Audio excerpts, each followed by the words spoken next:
Dear revered brother Nexus, high prophet of the true queen. I hope this letter finds you well, brother Nexus, for I have both good and bad news that needs to be brought to your attention.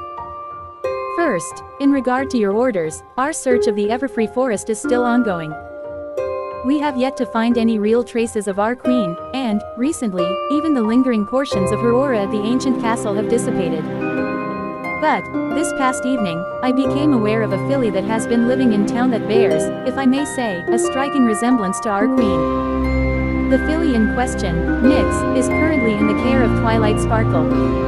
Yes, the same Twilight Sparkle we are all so familiar with. I first saw her at an elementary school play, and I saw her a second time that evening when she shared a meal with Twilight Sparkle, the princesses, and a number of other local mares and fillies. After speaking with my daughter, who shared a class with the filly for a number of weeks, I've come to discover that the filly was admitted as a new student to Ponyville Elementary around the same time our spell was cast, near the beginning of spring. While this news alone is promising, I have been unable to learn anything else. Due to an incident, which was made worse thanks to my darling wife, I am now at odds with Twilight Sparkle. Also, my daughter, who might have proved useful in this matter, has made herself just as unwelcome around the Golden Oaks Library. Thus, I'm reaching out for your guidance, brother Nexus, in how you wish me to proceed. I patiently await your reply. For the night eternal for Equestria's true queen honored brother Rich, prophet of Ponyville. The scroll, which had been delivered to the manor, lay across the desk in Spell Nexus's study. Nexus himself was standing near one of his windows, horn glowing as he held a glass of fine orange juice. He gently swished the glass, and its contents danced under the gentle motions. His turquoise eyes focused on the moon, which was a beautiful crescent in the sky. A filly, Nexus whispered to himself before sipping from the glass. A filly who attends school, who lives with Twilight Sparkle, who was seen in the presence of Princess Celestia, no less. A filly who participated in a school play of all things. A filly, it is not what I would have expected. What are your plans, what are your schemes? Nexus asked, as if posing his questions to the moon itself. Do you act to keep your enemies close? Do you seek to find a weakness to exploit? Do you bide your time until you can overcome the elements of harmony and the ponies who wield them? Nexus drank from the glass again, draining every drop. The glow about his horn grew just a bit brighter as he took hold of a large, elegant pitcher on the nearby table. From it, he poured more orange juice and refilled his cup. He then resumed swirling the contents of his glass as he set the pitcher down and returned to the window. Perhaps you are merely waiting for us, your children, to discover you. Is that your plan, my queen? Do you wish us to prove ourselves capable and deserving of your grace? Nexus mused, crossing the room. Though, I assume much taking Filthy Rich at his word. This filly may resemble Nightmare Moon, but a resemblance is not enough. No doppelganger will do. Nexus sighed as he neared his reading table, on which he set down his glass. In any case, this warrants further investigation. A book floated out from the shelves, gripped by Nexus's levitation magic. Yet, what Nexus sought was tucked behind it. It was a small black book, which floated from its hiding place in the shelves. Nexus then returned the first book to its place while his magic laid the small one out on the writing desk. Nexus opened the book, revealing pages filled with names etched out in his own hoof writing. It was the only true record of the children of Nightmare, the only record of all the ponies who had sworn strength, magic, and life to the return of Equestria's true queen. It was his duty alone to guard such precious information, for, if such a list were to be found by Celestia, all their hopes would be lost. As his turquoise eyes flowed across the names, Nexus began to ponder what his next move would be. He would need agents that could travel to the small town of Ponyville and verify Filthy Rich's reports.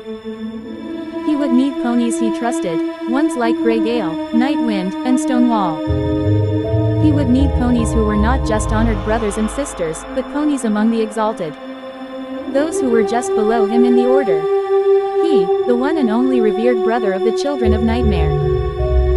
Other books began to make their way off the shelves, cradled by levitation magic, as Nexus began checking information. Every move made by the children of Nightmare had to be planned with such care, for his opponent in this high-stakes game of chess was none other than Celestia herself. He faced a mare with 1,000 years of rule and wisdom behind her, a mare who had unearthed less thoroughly thought-out plans during the cult's infancy. He'd spread his agents like a fine powder, sprinkling them amongst the ponies of Ponyville. They'd start by simply watching. Then others would try to get closer so they could sample her magic and her nature. Then, Sir Nexus looked up from his work and saw proper etiquette had poked his nose in the study doorway. Yes. Etiquette stepped in through the door and walked over to Nexus. He held out a scroll, which was bound shut with a purple ribbon and a silver full moon seal. There is another letter for you, sir. Thank you, Etiquette, Nexus replied as he took the scroll with his own magic. Will you be needing anything else, sir? Nexus shook his head. No, not at the moment.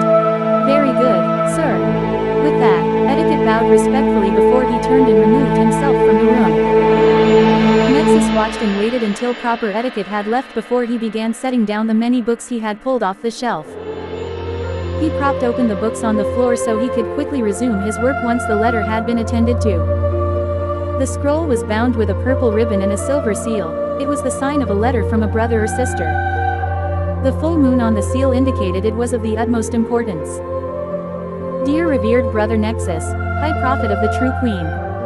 This is a written report on the comings and goings of the unicorns assigned by Princess Celestia to study and understand the nature of the resurrection spell we attempted.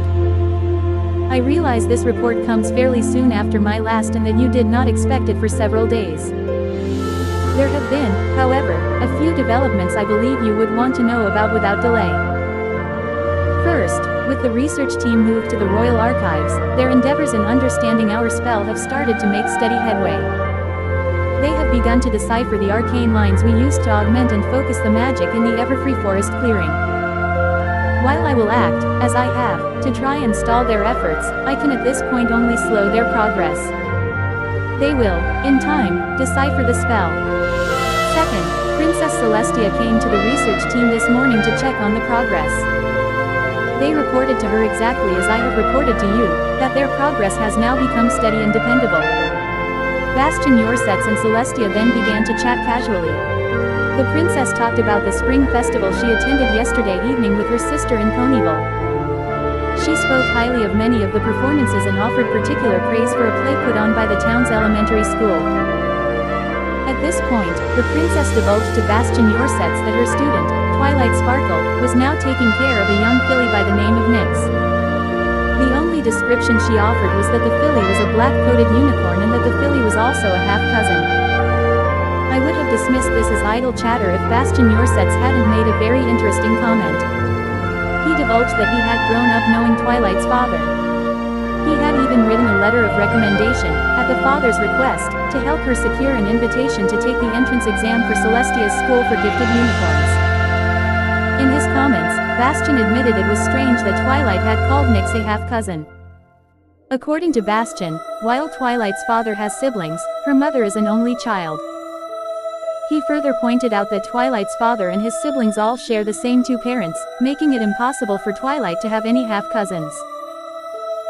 Princess Celestia's reply to this was that Twilight must have misspoken when introducing Nyx, or that she had a misunderstanding of what a half-cousin was.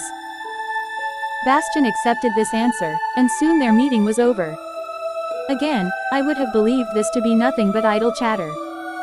Yet, later that day in the barracks, I overheard Princess Celestia's private guards talking. The two Pegasi were discussing the princess's day, and, after eavesdropping for a time, I discovered that the princess made an unscheduled stop on her daily routine. She went to the Equestria Central Records office, during what was supposed to be her lunch hour. From the ponies there she requested that family records pertaining to Twilight Sparkle be delivered to her royal chambers this evening. I was unable to discover more, since my shift had ended, and I dare not risk lingering around the castle after work. Thus, this is all I have to report. I will continue my observation of the research team, and will alert you if I discover anything pressing. I will submit my next regular report at the scheduled time. For the night eternal for Equestria's true queen exalted sister Night Wind. Nexus licked his lips to wet his mouth, which had gone dry. The situation had become much more perilous. Just as his attention had been brought to the filly in Ponyville, so had Celestia's gaze. Her interest had been spurred by the blabbermouth, Bastion Ursets. Of course, he would have to have been a childhood friend of Twilight's father. Taking up the orange juice glass, Nexus tilted it up to his mouth and drained it with a few swift gulps. He then shook his head, fighting back the brain freeze the chilled juice had incurred before refocusing on the task at hoof. There was now a need for both subtlety and haste. The truth about who the filly truly was needed to be ascertained before Celestia could act in a way to make such investigation impossible. The books that had been left on the floor were carried back into the air by Nexus's magic. He drew out a feather pen and several pieces of parchment. Then Nexus began to feverishly work. His eyes moved between the little black record book, the many other tomes that now encircled him, and the pieces of parchment he was scrawling partial plans out on. Spell Nexus would get no sleep that night. Twilight yawned, making no effort to control or stifle it as she walked down the path to Ponyville Elementary. The sun was still rising from the horizon, and the sunrise's tapestry of colors was just starting to fade to the constant blue of midday. Normally, it would have taken an important research trip to make Twilight get out of bed this early. That was, however, before Nyx came into her life. Now it was not an expedition to some far-off archaeological site or a rare celestial event that drew Twilight from her warm bed covers. It was a far simpler event that, to a certain little filly, was nearly as important. A few days after the spring festival, Cheerilee announced that she wanted to try something new for the school. It was a Saturday event where students would set up educational exhibits and the school would host food and games, something Cheerilee was playfully calling, Learn and Play Day. It was an event that had quickly grown, even Ponyville schools for older students were more than eager to join in. It was because the event had grown so quickly that Cheerilee had called on Twilight, Ponyville's #1 organizer, to help get everything in order. Twilight had been working alongside the teacher for the past 2 weeks to plan the event while the students researched and built their educational exhibits. It had turned into quite a lot of work, but it was worth it. Nyx had only grown more excited as the Learn and Play Day drew closer. Approaching the schoolhouse, Twilight walked around the brightly painted building to the open field behind it. There, Cheerilee was working with a few other volunteers to get everything set up. Tables, chairs, colorful strings of flags, and numerous signs decorated the grassy field behind the school, making it almost as inviting as the schoolhouse itself. Good morning, everyone, Twilight greeted. She attempted to put on a smile as well, but it was ruined when she was gripped by another yawn. Not much for mornings. Cheerilee teased as she walked over to meet Twilight. Twilight covered her mouth with a hoof, and laughed through the end of her yawn. Not usually, no. Well, thank you for coming out and giving everything one final check over before the big day. Every pony seems so excited. This little weekend may turn into a new Ponyville tradition if it goes off right. Well, let's get through today first before we start planning for next year, Twilight said. She opened her saddlebags and floated a checklist with a pencil into the air. Now, let's see. Are the exhibit tables set up? Cheerilee nodded and pointed a hoof to the area just behind the school. Several circular tables had been borrowed or rented from a number of ponies around Ponyville. Each one was covered in a white tablecloth and bore a pair of numbered signs. 30 round tables with tablecloths and 60 exhibit signs on yellow paper. Perfect, Twilight replied.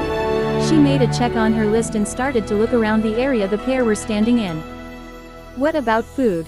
We're just about to finish setting up the tables for our little food court. Big Macintosh has brought in a food cart from Sweet Apple Acres.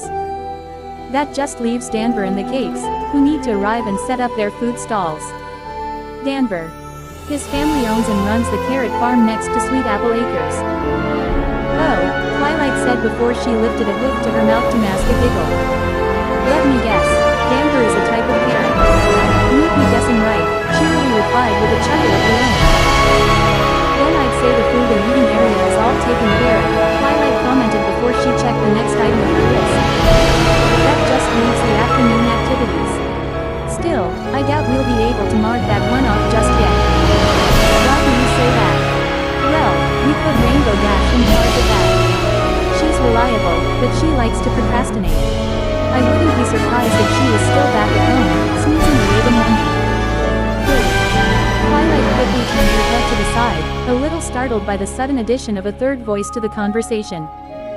It was only then that she noticed the sky blue Pegasus hovering in the air near her head. Cheerilee had to cover her mouth to keep herself from laughing as Rainbow Dash looked at Twilight with a smug grin. Back at home snoozing, huh? Twilight laughed nervously, forcing a smile. Rainbow Dash, I didn't expect you to be here this early. Rainbow chuckled, landed next to Twilight, and folded her wings. Relax, sleep. On any normal day, I would still be asleep, but this is just going to be too awesome. I just had to get up early, not only to clear the skies, but to make sure all my cool sporting events were ready. What do you have planned, anyway? Cheerilee asked. I've been too busy making sure the student exhibits would be ready to keep up with everything else that's been going on. Oh, tons of stuff. Rainbow Dash energetically answered. When I was at Twilight's library last week, I checked out a book with a whole bunch of killer ideas, and now I've got something for every pony. Got things for just the kids to do, things for kids to do with their parents, and things for the parents to do so the kids can cheer them on. We've got games for Pegasi, for Earth ponies, for unicorns, and games where you get to mix it up. It is all just going to be so awesome. Wow, that sounds like a lot, Twilight said, unable to hide how impressed she was. Rainbow Dash smiled smugly, lifted a hoof, and brushed it against her chest. Yeah, I pretty much outdid myself. And, since we got so many ponies to volunteer their time and things for free, Cheerilee began as she reached under a nearby table and pulled out a box. I actually was able to spend the last of the budget on some prizes for your. Cheerilee didn't even get to finish what she was saying. Without a word of warning, Rainbow zipped forward, stuck her head in the box, and began to rummage around inside with a gleeful squeak. You got prizes. Yes I did. And good prizes too, Dash commented with her head still inside the box. There's some choice stuff in here. Oh cool, yo-yos. At that, Rainbow Dash pulled her head out of the box with a yo-yo pinched gingerly in her teeth. In a flash, its string was around her hoof. Then, with an expert flick, Rainbow Dash sent the little plastic disc up and down the string in a smooth motion.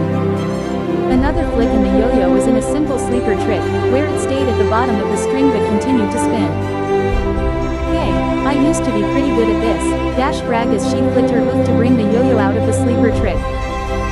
Rainbow Dash then gave the toy a few more flicks to build speed before she wrapped some of the string around her hooves, resulting in the yo-yo swinging back and forth inside a triangle of string. This here is called the pendulum. Single quote. That's great, Rainbow, but shouldn't you leave the prizes for the ponies who actually win them? Twilight asked. Sure, just one more trick. You heard of around the world? Well, this is my super double loop around the sun trick. With that, Dash gave the yo-yo a firm flick, jumped into the air, and used her wings to spin herself. A few seconds after starting the trick, Dash flopped to the ground, hog-tied in the string. Cheerilee and Twilight couldn't help but burst out laughing as Dash struggled to free herself from the string. Oh wow, Rainbow Dash, that was really something, Twilight deadpanned. Yeah, laugh it up. Now, are you two going to just stand there giggling, or are you going to lend me a hoof? The Learn and Play Day was in full swing the moment it opened to the public at 9 o'clock that morning. The students had set up their exhibits, and each exhibit had been done on a different topic of interest. There were exhibits about farming techniques, about history, about how weather was made, and dozens of other topics that usually caught the interest of school-age fillies and colts. That was the learn part of the Learn and Play Day. The students learned more about subjects they wanted to know more about, and some parents and other ponies in the community had a chance to learn as well. Isn't this so super duper fun, Fluttershy? Pinkie Pie chirped as she bounced along between the student exhibits while Fluttershy walked calmly beside her. I knew cotton candy was good, and I knew how to make it. Still, I never knew how little pieces of sugar turned into stringy sweet goodness. Fluttershy nodded. Yes, that was a really interesting display. Which one's been your favorite so far? Pinkie asked excitedly. Fluttershy shrank slightly under Pinkie's undivided attention. Well, I like the one about how caterpillars become butterflies. I already knew about that, but the student did such a wonderful job explaining it. All the kids did a really good job, Pinkie Pie agreed before her eyes lit up. Oh, I wish I could have an exhibit. I'd do one about parties. Fluttershy blinked. Parties. Parties aren't as easy as every pony thinks. There are lots of rules I have to follow for my parties. The Pinkie Pie party rules, Pinkie stated matter-of-factly. Really? Fluttershy asked in disbelief as the pair continued to move through the crowd. I would never imagine you actually had rules for your parties. Of course. How do you think they turn out so good? I have rules I can never ever break. And, as long as any pony else doesn't break them, the party is a guaranteed success. Like, rule number 1. Every party must have decorations, or rule number 157, if the ratio of fillies and colts to mares and stallions is at least 2 to 1, there must be a piñata. Fluttershy couldn't help but tilt her head to one side and arch an eyebrow. Rule number 157. How many rules are there? 376, Pinkie replied nonchalantly. Oh my, that's a lot of rules. For a brief moment Pinkie Pie stopped bouncing, and her usually happy expression turned stone cold. Hey, throwing parties is my special talent, and it is serious business to make them seriously fun. Pinkie Pie's normal, cheerful demeanor returned a moment later. She then scanned the exhibits, looking for the next one she and Fluttershy would visit. Oh.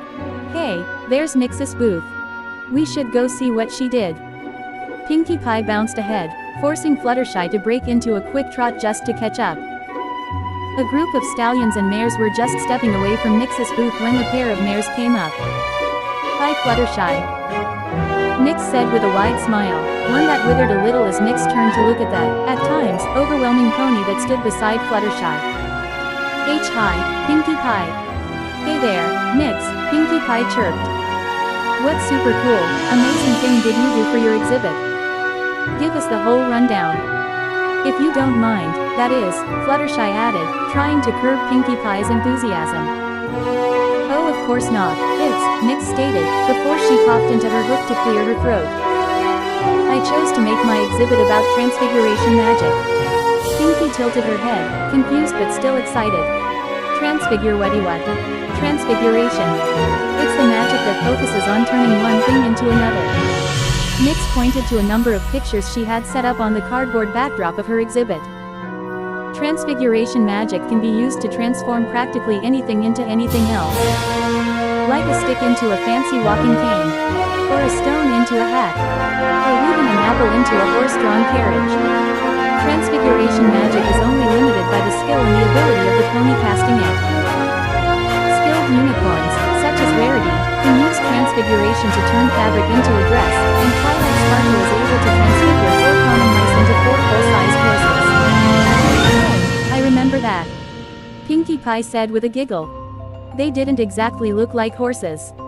Nix stammered a moment, trying to recover from Pinkie Pie's interruption. And that leads me to the next part of my exhibit, the limits of transfiguration magic. Transfiguration magic is always temporary. Everything transfigured will eventually turn back to normal. This is why anything that needs to be permanent is still hoof-made, like houses and clothing. Otherwise there wouldn't be a need for construction workers, carpenters, or any other ponies who make things. And, as a final part of my exhibit, I would like to provide a live demonstration of transfiguration magic. Nix pointed to the rock sitting on the table at the center of her exhibit. She then shut her eyes, her horn and the rock beginning to glow. Her face contorted with concentration, and she puffed out her cheeks as she strained her young magic. After a few tense moments, a small pop and flash of light enveloped the rock before it was turned into a potted flower. Ooh, Pinkie Pie said before she leaned in and sniffed the flower. It even smells real. Nix smiled bashfully. So, any questions? No, none at all. That was very well done, Nix. You should be. Fluttershy began to praise, only for Pinkie Pie to put her head in between Fluttershy and Nix. Oh, I got a question. Have you tried changing anything bigger than a rock? Oh, do you take requests? Well, no, Nix stammered, but I guess I could try. What did you have in mind? Turn that grass into cotton candy. Pinkie Pie said ecstatically. No, wait, turn that into a candy apple. No, wait, you should turn that stallion's bow tie into a squirty flower. Oh. No no no no. I know what you should try to do. Pinkie Pie was grinning ear to ear as she pointed a hoof at Fluttershy. Turn her into a tree. Nix's head lowered and her ears flattened as she took a step back from Pinkie Pie and her manic behavior. A tree. Yeah. Turn Fluttershy into a tree. Why would you want me to be a tree? Asked Fluttershy, looking incredulously at Pinkie Pie for her odd suggestion. Because, this one time, on a train, I got talking with Rainbow Dash and Twilight, and, for some strange reason, Rainbow thought you were a tree, even though you obviously aren't. But then you said you'd like to be a tree, Pinkie Pie answered Fluttershy before turning her excited blue eyes back to Nix. So, can you turn her into a tree? I don't know. Oh, come on, just give it a try. You never know unless you try, Pinkie Pie encouraged. But, Nix tried to protest. Come on, Fluttershy doesn't mind, do you, Fluttershy? Fluttershy scratched at the ground, drawing anxious circles in the dirt. Well, you do seem really excited so I guess I don't mind, but are you sure it's safe? We saw Twilight turn mice into horses, and she wouldn't put your animal friends in danger. Well, I guess that's true, Fluttershy admitted, and I guess it would be kind of nice to see what it's like. Yay! Pinkie Pie cheered before she looked back to Nix.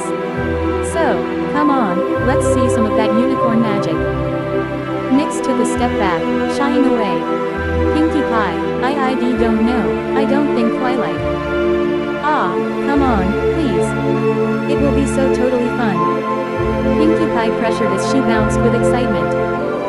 Pinkie Pie, maybe, Fluttershy began, trying to tell her friend she was being a little overbearing. However, she didn't get to finish her sentence as she felt magic wrapping around her. Nix had shut her eyes and focused her magic into her horn. She was making an attempt at the transfiguration spell, if only to appease the energetic Pinkie Pie. Boy, some of these boos are really cool. Rainbow Dash said, she and Twilight trotting amongst them. I mean, did you see what Scootaloo did? She actually explained how my sonic rainbow works. I didn't even know how it worked, besides the fact that I was breaking the sound barrier. Yes, all the students have really done, Twilight began, only to be silenced as the ground shook and a loud noise cut through the air.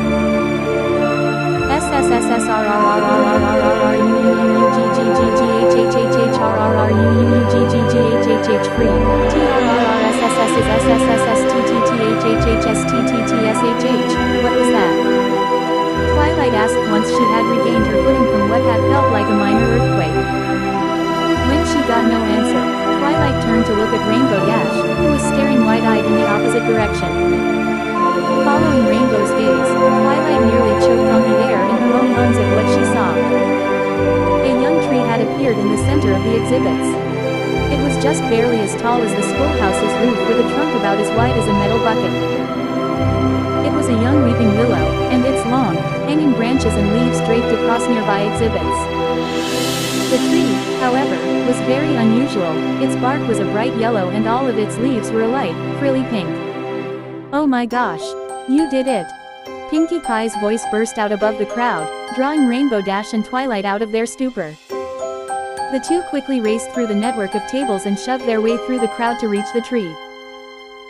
Pinkie Pie had climbed up into the branches, hanging off one of the few branches thick enough to support her weight. Pinkie Pie, where the hay did this tree come from?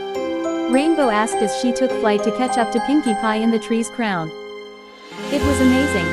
Nix did it with her magic. Nix did. Twilight said as she looked up and down the tree in disbelief before her eyes narrowed. Wait, where is Nix? Twilight's question was answered with a whimper that emanated from beneath one of the exhibit tables. When Twilight lifted the tablecloth, she found Nix shaking like a leaf. Her head was in her hooves, and a few tears were pulling at her eyes. Nix, what did you? Twilight began, which only caused Nix to break down.